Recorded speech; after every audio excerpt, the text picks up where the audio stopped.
Start. Stand up and be serious here. Welcome. Today, at Boston Global Forum, we kick up and start a series Meet Boston Global Forum Leaders. And today we have we honor to introduce Professor Thomas Patterson.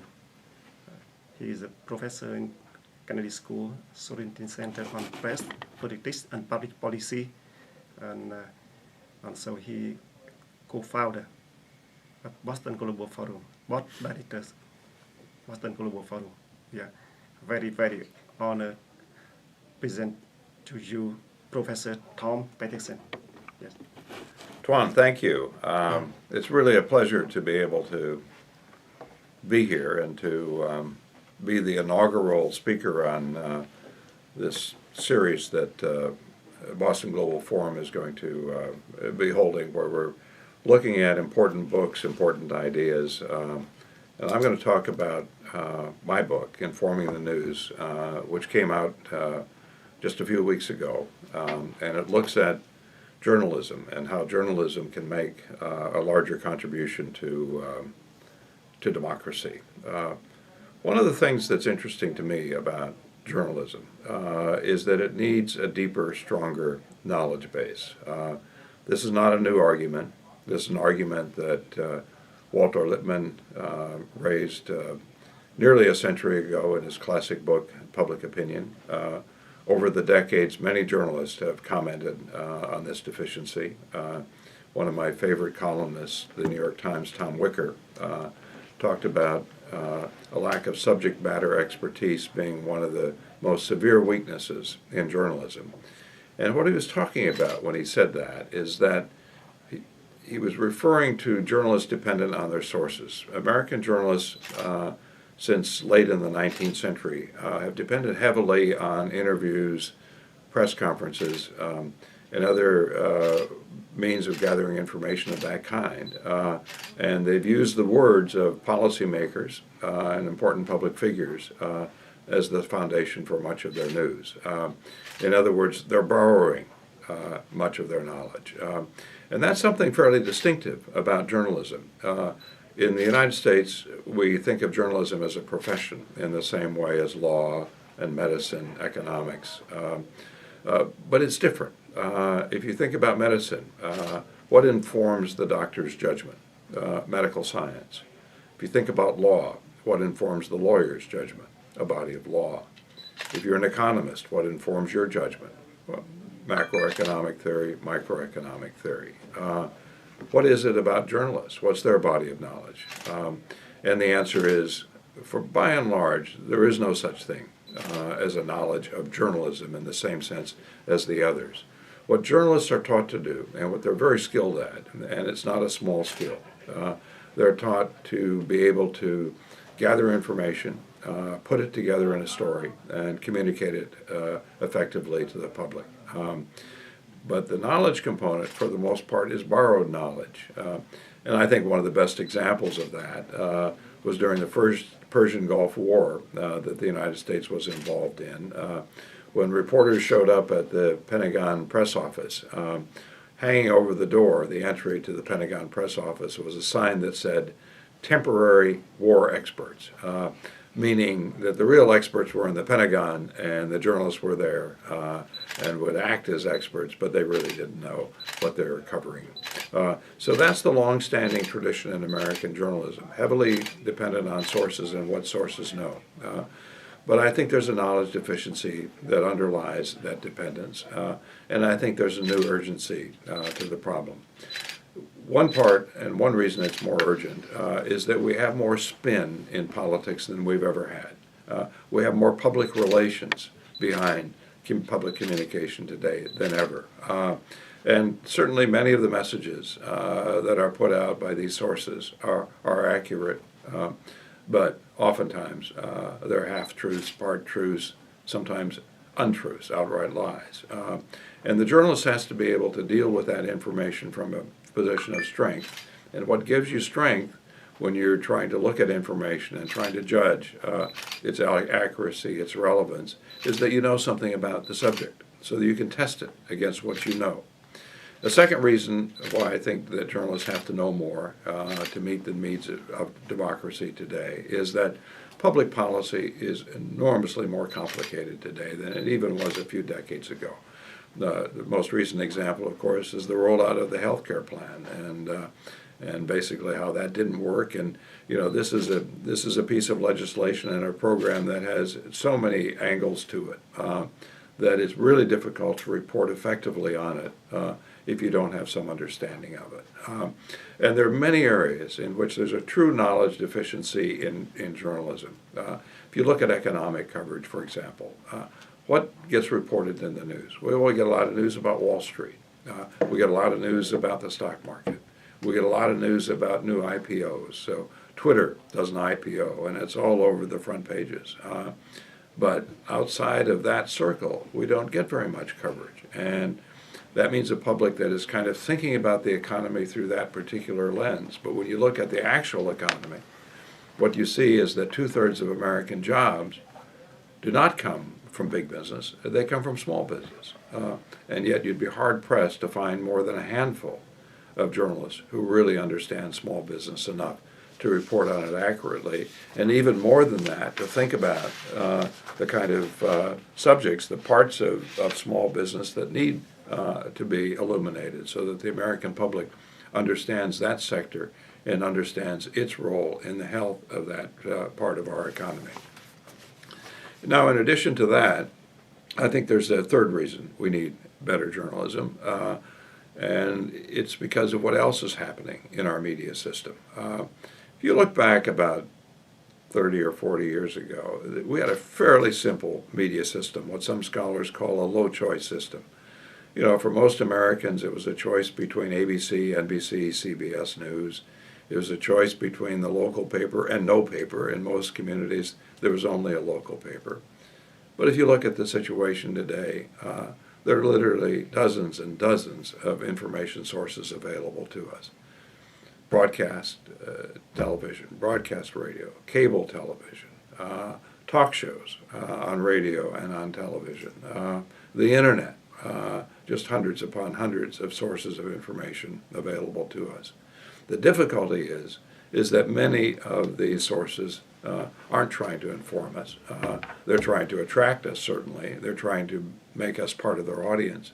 But oftentimes they do that through outrage and through half-truths and the like. And I think when you look at talk shows, you do see, that that's a real problem. And what we need in the system is a source of information that we can rely on, that will give us relevant information, trustworthy information on the news of the day.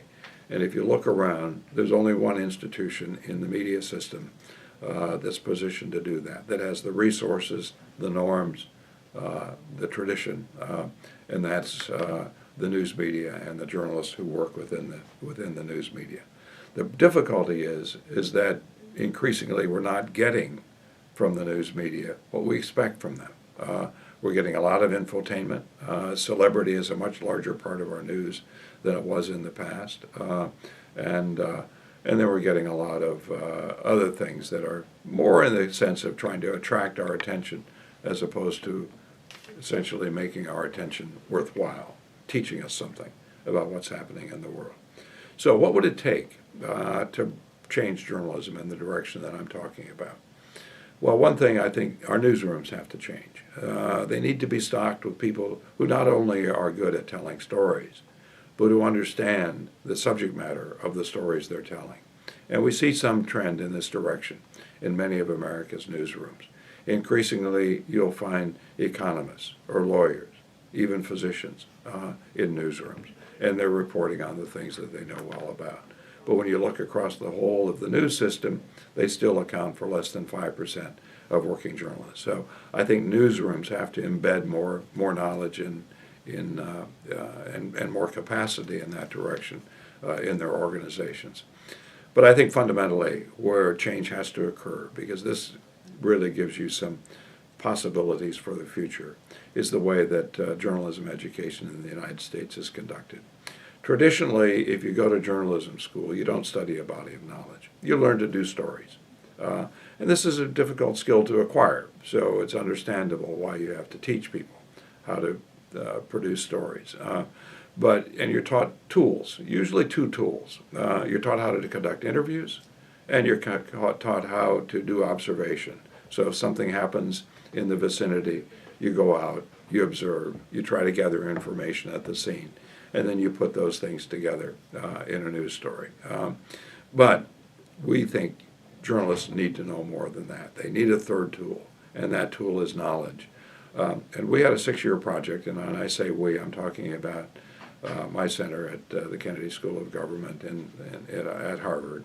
We did a project with the Carnegie and Knight Foundations where we worked with 11 of America's top journalism schools to try to figure out how it is in their training we can get students to apply knowledge to their reporting in situations just as they now, so almost by second nature, apply the interview technique, the observation technique. And what we discovered in the course of those 6 years, many different pilots, many different ways of approaching that, is that you can instruct journalism students in this way.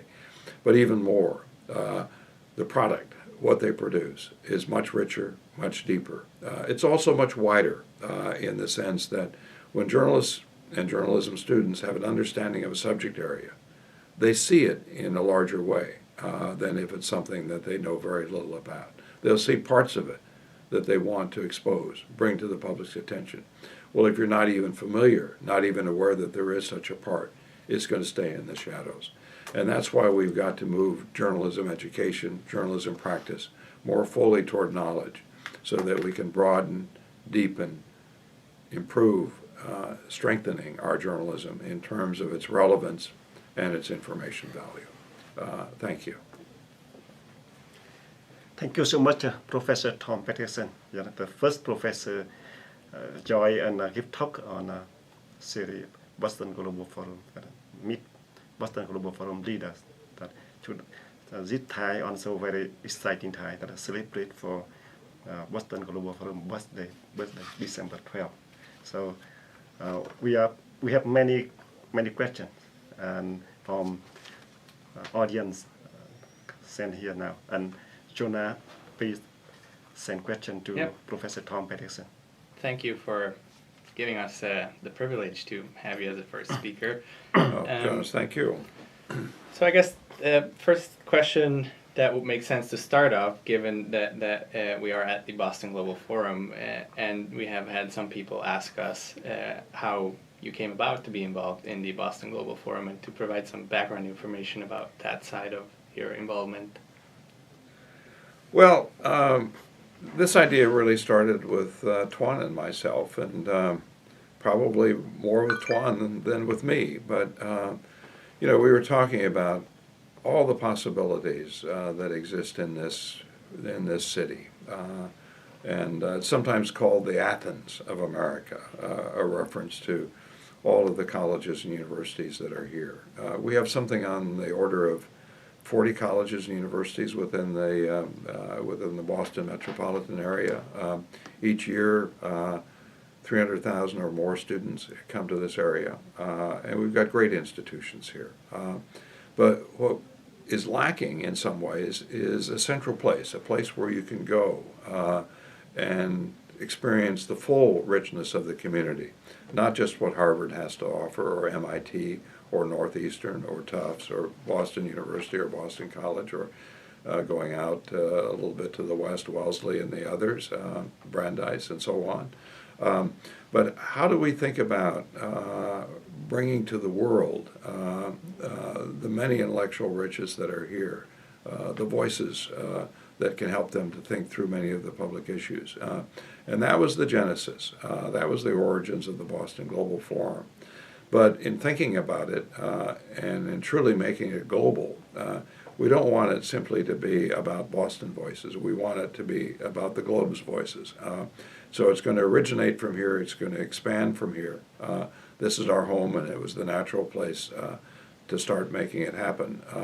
But we truly intend to make it a place where people around the world can come and listen to discussions of important issues, find out about what governments are doing about those issues, what people can do to make good things happen in their world. So that's kind of how it started, and that's kind of our general vision of what Boston Global Forum can be.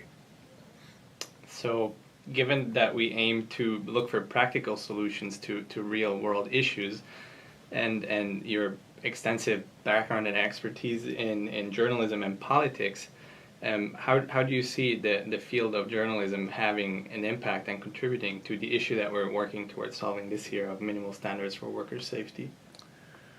Well, I think sadly, I think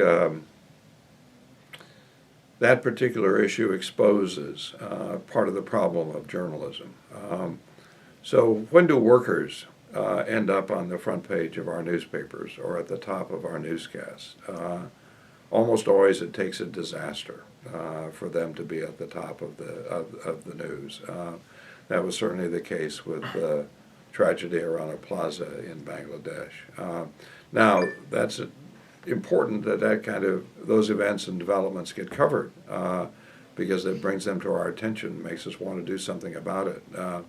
But the other dimensions of workers' lives are pretty much neglected. You can look around a lot of newsrooms and you don't even see a labor correspondent in the mix. There's always a business reporter, usually more than one. A labor reporter, usually not. So that, I think this particular issue in some ways really exposes some of the problems that we have in terms of journalism. We don't have enough reporters who know enough about labor to bring that issue to us in a full way. If we did have more reporters of that kind, we probably would have had stories before Rana Plaza about the problems that were facing workers in that particular industry, the unsafe conditions under which they operate, the low wage conditions under which they operate. And basically, we might have had some, at an earlier time, we might have had more momentum toward doing something about this problem. Thank you. We have a question from a student in the Boston area that ties in very well with what you just said. And that is, why do you think that, there is news that is, like you said, the business gets a lot of coverage, but that is not in the interest of the average citizen. And how come that there is this imbalance between news that is in the interest of the average citizen versus news that, like the Twitter IPO, that has just no relation to anyone, to the average citizen's life? Well, I think journalists are probably like the rest of us. To some degree, they cover the things that interest them. And then they do the things that they're accustomed to doing. So, for example, if you look at Washington, you can go to the White House any day of the week, and there will be several hundred journalists in the vicinity. And, if there's a presidential press conference, the room will be full. And sometimes the president won't even be in Washington. The president might be elsewhere. And there are days, even in the presidency, that are a bit slow. There may be nothing meaningful that's going on. But that's a tradition. And of course, for television journalists, it means standing outside the White House in the evening and doing a stand-up, talking about what happened inside as you're standing outside, as if that gave it more weight, gave it more authority. That, to me, is a kind of journalism that is unreflective. That's a kind of journalism that is simply built on routines. It's designed around beats. What we need are journalists who kind of look more broadly at the world, get out of Washington, get out of New York, and make the news more about ordinary people and our problems. News ought not to be just about politicians and their problems or corporate execs and their problems. Fundamentally, democracy is about people and their problems. We need more news of that kind. Journalists need to be trained to do that. They need to think in that broader lens about their reporting. Now, that takes time. You have to undo a lot of practices, a lot of traditions that are deeply embedded in the news process to do that. But I think it's doable over time. Do you know of any media outlets that are sort of going in that direction of broadcasting and making available news that is explicitly framed in the interest of the average citizen? Well, I think there are some news outlets that do more of it than others. I think, for example, if you were to compare broadcasting outlets, I think you would find that National Public Radio, NPR, does more stories about ordinary people and what they're doing, what their lives are like, what their problems are, what their successes are, the opportunities that they face, the challenges that they face. I think NPR has a lot more of that than the other networks. So, I think it is doing. It still has a lot of. It's still a little bit top heavy. It's still kind of centered around the power centers. That's the tradition in American journalism. But there's a good model there that you can also cover ordinary people while at the same time you're covering the powerful. Mm-hmm. One of the ideas or practices that has been gaining a lot of traction in the last years is the idea of crowdfunding. Do you think there might be a future for a media platform that sort of comes from the bottom up, from a large public interest in funding a platform that is geared towards informing news that is in their interest and that is relevant to them?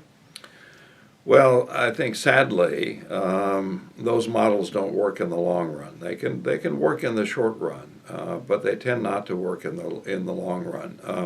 The most successful case that we have, of course, is again National Public Radio. But if you look at the National Public Radio audience, the NPR audience, it's a quite large audience, somewhat on the order of 20-25 million listeners a week.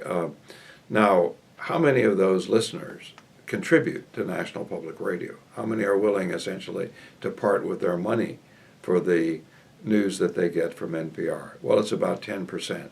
In other words, the other 90% are free riding. They're using the service, but they're not paying for it. The way that we ordinarily pay for news in America is indirectly. We have to sit through the advertising in order to get through the news. Now that model works. That's a time-tested model. I think the other models, voluntary contributions, expecting foundations somehow to come through. Foundations will fund interesting media ventures. They'll fund important possibilities, but they're not going to fund them indefinitely. So they might do a startup and give it the money to go for the first 2 or 3 years if it's trying to do news in a new and interesting and important way. But it's not going to guarantee that organization is going to get funding year after year. The places where you do have public funding of media are those places where basically it's a tax on the citizen. So, the BBC, how does it get most of its money? Well, it gets most of its money because you can't have a television set in Britain, without paying the fee that goes to the BBC. So, but every television set owner has to pay that. That's different than a voluntary model, and sadly, I don't think there's a long future in the voluntary model of funding news. Thank you. And so you just mentioned the BBC. Have you looked at international other countries' systems and have you found some differences with the U.S. Or some ideas like you just mentioned with the BBC that gets a lot of public funding that might be able to be introduced to the United States or reintroduced? Well, there's certainly a lot of different ways of doing news, and if you look across the world, every news system has some special features, but there are some commonalities. By and large, the news is about current events, unless you're in a one-party state where the government controls what you see. But if there's a degree of freedom in the news system, the news is mostly about what's happening today and what happened yesterday. So that's a common feature. But then across news systems, you do see some differences, and they come out of different traditions. So in the American tradition, the news has been fundamentally commercial, supported by advertising. In some of the European systems, you have a deeper tradition of public news through public broadcasting. That makes a difference. If you're trying to meet the demands of a commercial market, you produce the product somewhat differently than if basically you're in the public information business and you don't have to worry so much about attracting audiences in a competitive environment. And then you find differences in traditions. So the American tradition of observation, of interviewing, that journalism tradition that I talked about in my opening comments, the interviewing tradition started in the United States. It was invented here. Now it's used also in Europe, but it's used less extensively. And in a country like Germany, there's much more of a tradition for journalists to kind of dig more deeply into the story, to apply knowledge to the story, not to the depth that I'm talking about in terms of changing journalism in a fundamental way, but that's a deeper part of the news there. You look at Sweden, they do it differently. They in some ways kind of have a social mission around their news in terms of getting to the various groups in society and have them represented in the news. And then in the British system, in addition to the BBC, you find some of the best newspapers in the world and then some of the worst ones. I mean, they have both a very high quality press and a very down market or tabloid press. So there's a lot of variation from places to places. And I think every news system can learn some lessons from every other news system. But at the end of the day, it comes down to me, to the training of the reporters and the resources that the reporters are given to go after the stories and to tell them fully and accurately. I want to go back to something you mentioned earlier about foundations, that they're willing to fund new media ventures often. So Piero Media, the founder of eBay, recently just announced that he would invest $250 million to launch a for-profit media venture with Glenn Greenwald. How do you see this model sort of launched by philanthropy, where one person with an incredible amount of economic power decides to launch a new media outlet? Well, I think there are going to be more of these. You might even put Al Jazeera in that category. You probably could now put the Washington Post in that category. It was purchased recently by someone of extraordinary wealth. But in the United States, we've got 1,500, 1,600 daily newspapers. We've got that number of local television affiliates. And the very rich are not going to bail out all of those. I think what you'll see is the very rich looking for opportunities. The Washington Post is an important brand, and brand is important in the news industry. Second to the New York Times and the Wall Street Journal, it probably is the top newspaper brand in the United States. That can be attractive to someone who's very wealthy. I think in terms of Greenwald and that possibility, I think there was an idea there that a certain type of journalism, if funded well, could really shed light on things that are not being illuminated, and that was a very attractive in that case. And of course, in the case of Al Jazeera, it was an attempt, and an important attempt, and to some degree and in some parts of the world very successful in bringing part of the story being untold about the Middle East to the public's attention. So I think there will be those kinds of opportunities, and there will be some interest on the part of the very wealthy to jump into those places, but it's not going to solve the problem of the media system writ large. Mm-hmm. Thank you. The next couple of questions come from a journalist, Tom Murphy. He's based in the Boston area. Yeah. He works on international development and humanitarian issues. And his first question is, what are your thoughts on the balance between simplicity and complexity in international reporting? Well, that's a tough one. And I think it's really hard. I mean, one of the hardest areas to report in, and I'm talking in terms of the marketplace, is foreign or international reporting. Americans don't have very much appetite for it, and therefore editors and publishers don't have a lot of appetite for it. And so I think there are a lot of compromises that are forced on the journalist in that situation. But to me, nearly every area of public policy has extraordinary complexity. And the way that journalists can think about trying to deal with that.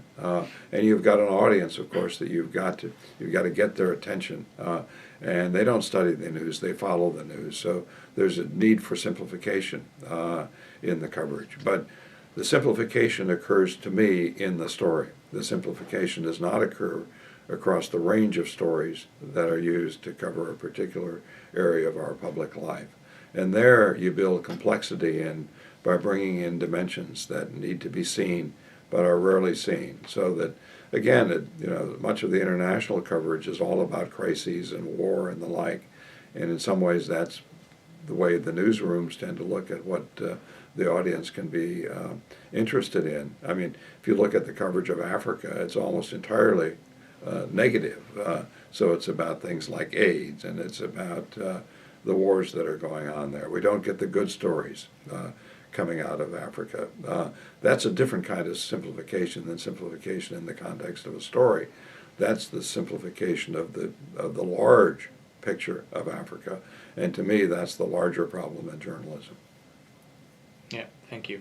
Tom's second question is, given the journalism industry's trend, why do you think media outlets would publish more knowledge-based reporting?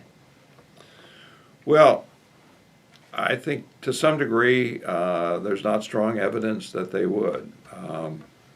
But I think we have pretty strong evidence now that weak reporting is bad for business.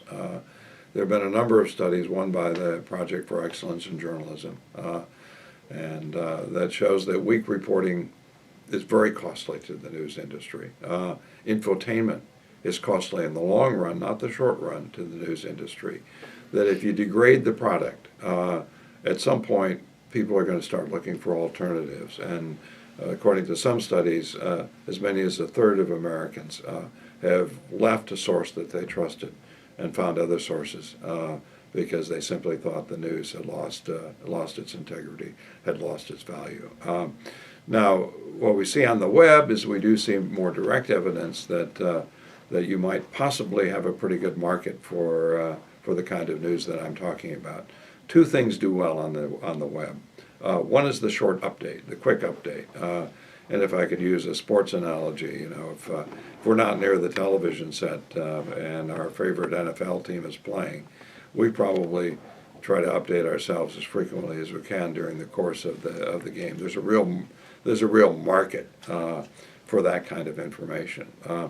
I don't think that can be the future of journalism, however, because a lot of that kind of information is also within the means of ordinary citizens. And you're going to find other outlets that are going to be providing that. And in fact, oftentimes when there's a sports game going on, it's our friends who are updating us.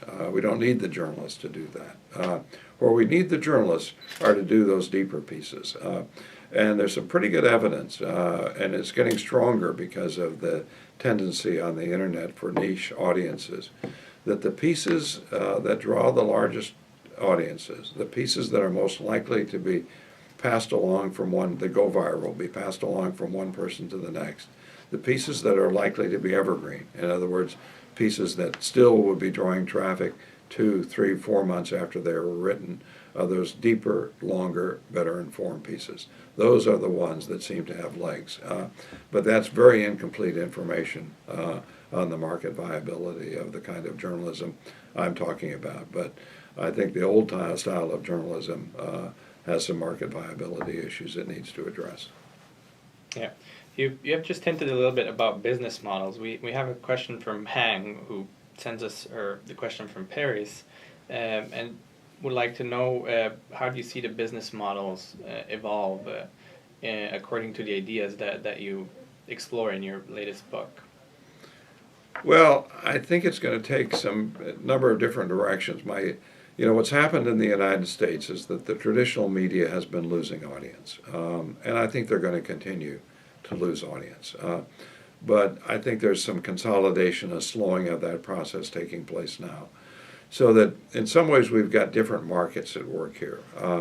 One market that's growing in the United States, it's starting to grow more slowly than it was for a period of time, is the audience for partisan news. And we've not had that tradition in roughly a century in the United States. It was the 19th century tradition in the U.S., but not the 20th century tradition of journalism. And then, well, we got the traditional media. And what we're seeing with the traditional media, counter to many of the people who said when the internet came along that we're going to have 1,000 flowers bloom, we're going to have all of these outlets, we're going to have this robust information system. What we're seeing now is some of the consolidation, some of the concentration that was taking place in the old media. And we've seen enormous concentration in the old media of ownership. We're beginning to see that happening on the web. And the reason we're seeing that happening on the web is that brand is very important on the web. So if you think about the American market, for example, and you live in Topeka, Kansas, well, you've got your local newspaper. But if you want print news, who else might you think about? Well, you might think about the New York Times. So in some ways, the local paper competes with the New York Times. If you're the New York Times and your audience, do they ever think about the Topeka newspaper? I doubt it. So in some ways, brand matters. And so we're seeing a concentration of audience around those brands. The money has not quite kept up with that movement of audience. We still haven't quite figured out how to monetize for a really solid business model, online news consumption. But that's coming, and I think that will be there. And then we'll have a number of these news outlets, like the New York, like nytimes.com, that will have the revenues they need to do really solid, substantial, ongoing reporting. Of course, the New York Times does it already because it has a different kind of tradition. It has a much bigger newsroom. But I think we'll probably see 6, 8, 10 of these fairly substantial news outlets 10 years from now on the internet, really competing, and competing over the quality of their journalism. Thank you. I think we can move on to a question related to the issue that Boston Global Forum will focus on next year, namely the role that social media can play to create a better, safer, more peaceful world. And we have a question from one of our collaborators who couldn't be with us tonight.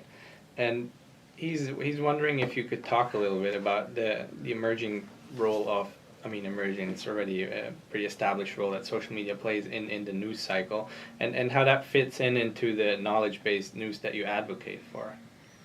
Well, I think social media at this point are overrated in terms of what they mean for public information.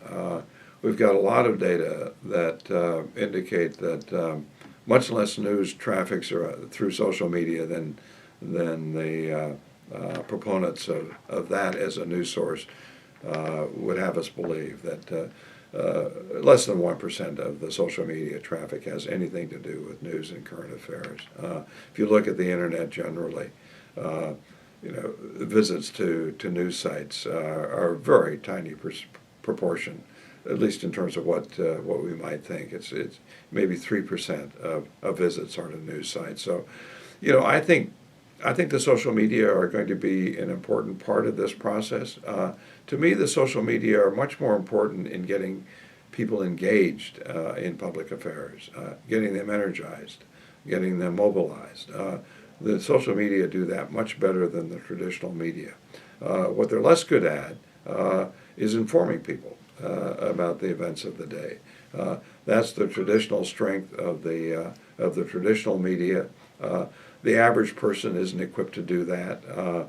If there's a knowledge deficiency among professional journalists, I can't even begin to think about how deep that knowledge deficiency is among the average person who might go and use Twitter or Facebook to try to tell someone else about what the world looks like. So, I do think there's a place for the professional, but I also think there's a place for the amateur, but I think they play somewhat different roles in our information system. So how do you see us as Boston Global Forum then with our focus for next year on the issue of social media? Sort of, do you advocate for a model where we look at social media as a tool to build a movement, but then we need to have a substantial background that has that sort of skeleton to withstand and to hold the ideas together that we're trying to advocate for, or are you saying that social media on its own it doesn't amount to much? No, I'm not saying that social media on their own don't amount to much. I think social media are very good at building community. And I think that's the goal of Boston Global Forum, is to build these communities around these issues.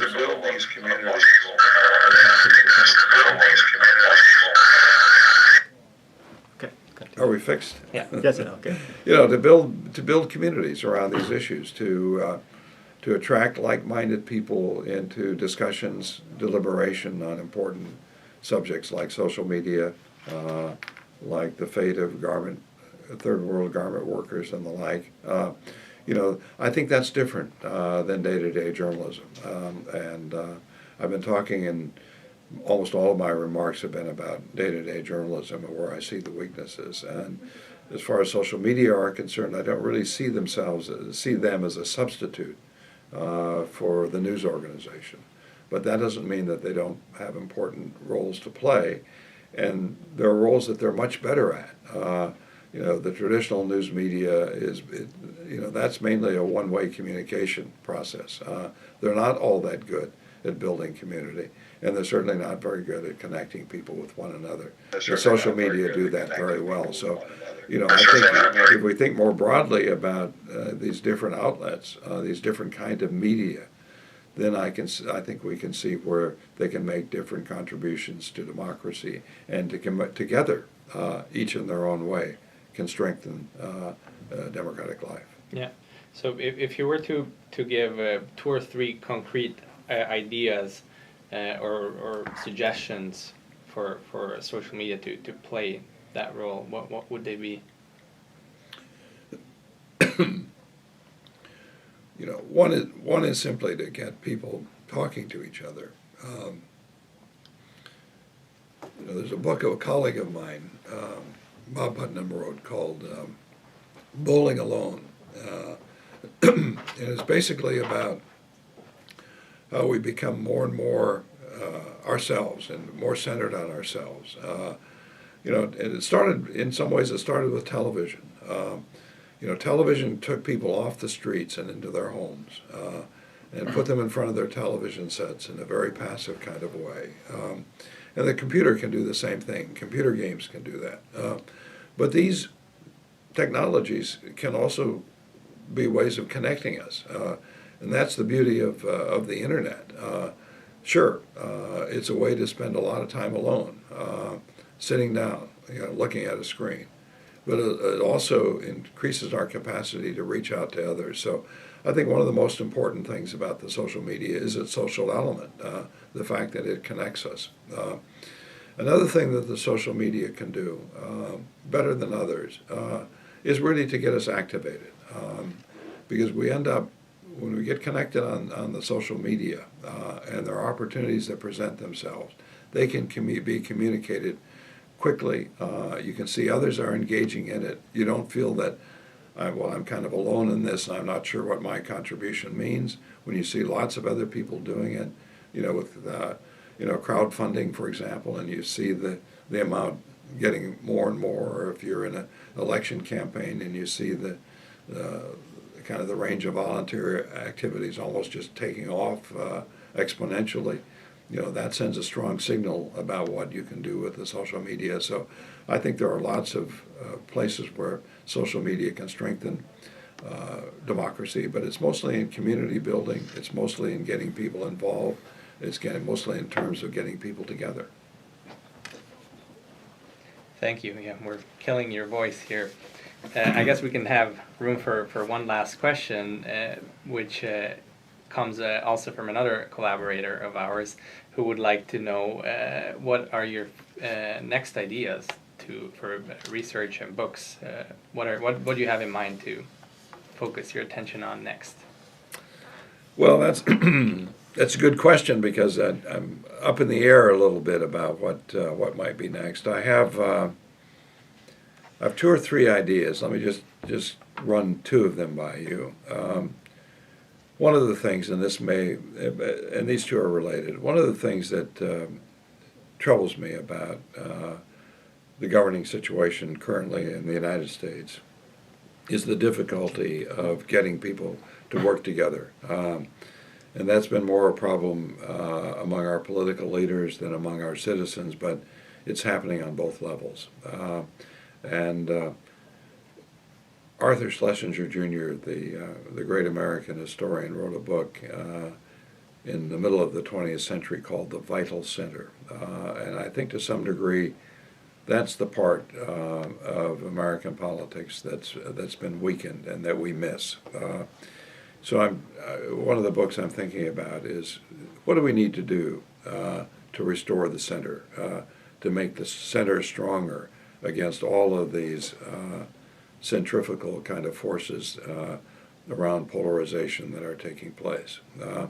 And then a second book, kind of on the same subject, but more kind of directly within my personal kind of tradition, writing about the media, is to look at the media's role in party polarization. I think one of the most important challenges we face in the United States is this polarization between the two parties, the distance, the growing distance between the two, and the deadlock that we see in Washington as a result, and some of the hostilities that we see at the level of citizens because people are in such radical disagreement on what government ought to do and what direction we ought to take on particular issues. And I think the media are a contributor to that problem. So I'd like to look at it more carefully, to study it in a way where you could think about, okay, here are the things that you're doing deliberately, and you can't do anything about those. We certainly have media outlets that are deliberately fueling the polarization. But I think there are practices that are taking place in the media that indirectly, unwittingly, are also fueling that polarization. But to make that argument convincingly, you've got to demonstrate it. Well, thank you. My pleasure. Thank you very much for having me on Boston Global Forum. No. And yes, thank you so much, Professor Tom Patterson. Yeah, this is the first talk, first program of Meet Boston Global Forum Leaders series. And exciting, yeah, honor for December 12th, birthday of Boston Global Forum. Tuan, you are my great friend, and I'm glad you're sitting beside me for this first interview. So it couldn't be a better organization, and it couldn't be sitting next to a better friend. So yes. Thank you. Yeah. Thank you so much. Yeah. Thank you so much for your attend and listen and see us today, and we hope have chance to serve and to meet you in next programs and next series from January 2014. Thank you so much. Bye.